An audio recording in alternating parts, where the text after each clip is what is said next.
भारत और अफगानिस्तान के रिश्ते अब आधिकारिक तौर पर खत्म हो चुके हैं। अफगानिस्तान ने नई दिल्ली स्थित अपने दूतावास को स्थायी रूप से बंद करने की घोषणा कर दी है। नई दिल्ली में अपने राजनयिक मिशन को बंद करने पर एक आधिकारिक बयान जारी करते हुए अफगान दूतावास ने कहा है कि भारत सरकार की लगातार चुनौतियों के कारण 23 नवंबर 2023 से दूतावास को बंद करने का फैसला लिया गया है। ये निर्णय दूतावास द्वारा 30 सितंबर को संचालन बंद करने के निर्णय का अनुपालन करता है।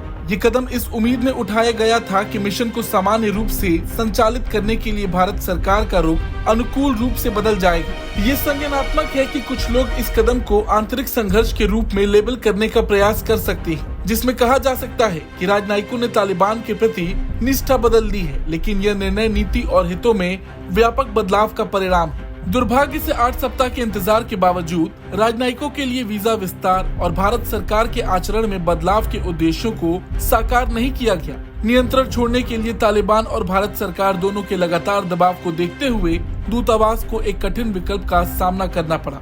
भारत में हमारे मिशन के कार्यकाल के दौरान अफगान नागरिकों की समझ और समर्थन के लिए हम अपनी हार्दिक कृतज्ञता व्यक्त करते हैं। सीमित संसाधनों और शक्तियों के बावजूद हमने काबुल में वैध सरकार की अनुपस्थिति में भारत में मौजूद हमारे नागरिकों की बेहतरी के लिए अथक प्रयास किए। हम अफगान समुदाय को आश्वस्त करते हैं कि मिशन पारदर्शिता, जवाबदेही और भारत के साथ ऐतिहासिक संबंधों और द्विपक्षीय संबंधों को ध्यान में रखते हुए अफगानिस्तान की सद्भावना और हितों के आधार पर निष्पक्षता और प्रतिबद्धता के साथ संचालित हुआ।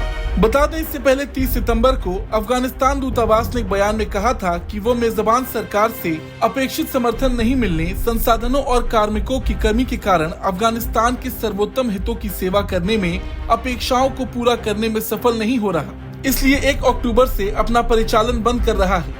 नई दिल्ली स्थित अफगानिस्तान दूतावास ने अपने बयान में कहा, जो लोग किसी अन्य समूह को रिप्रेजेंट करते हैं, अगर वो तालिबान का समर्थन करते हैं तो ये भारत सरकार का निर्णय होगा, लेकिन हमने भारत सरकार से कहा है कि जब तक अफगानिस्तान में कोई वैध सरकार नहीं आती है, तब तक हमारे गौरव, हमारे झंडे को फहराने का सम्मान दिया जाए और राजनयिक संबंधों पर वियना कन्वेंशन 1961 के मानदंडों के आधार पर दूतावास को तब तक बंद रखा जाए जब तक अफगानिस्तान में कोई वैध सरकार काबिज नहीं होती। आज से भारत में इस्लामिक रिपब्लिक ऑफ अफगानिस्तान का प्रतिनिधित्व करने वाला कोई भी राजनयिक नहीं है। अगर कोई ऐसा दावा करता है तो उसे इस्लामिक रिपब्लिक ऑफ अफगानिस्तान का प्रतिनिधि नहीं माना जाए। अब भारत में अफगानिस्तान का कोई राजनयिक नहीं है। ऐसे में आगे चलकर ये एक चिंता का विषय भी हो सकता है। अफगानिस्तान में तालिबान का राज है और उसका इतिहास क्या है, इस बात से दुनिया वाकिफ है। खैर, इस पर आगे क्या होता है ये देखने लायक होगा।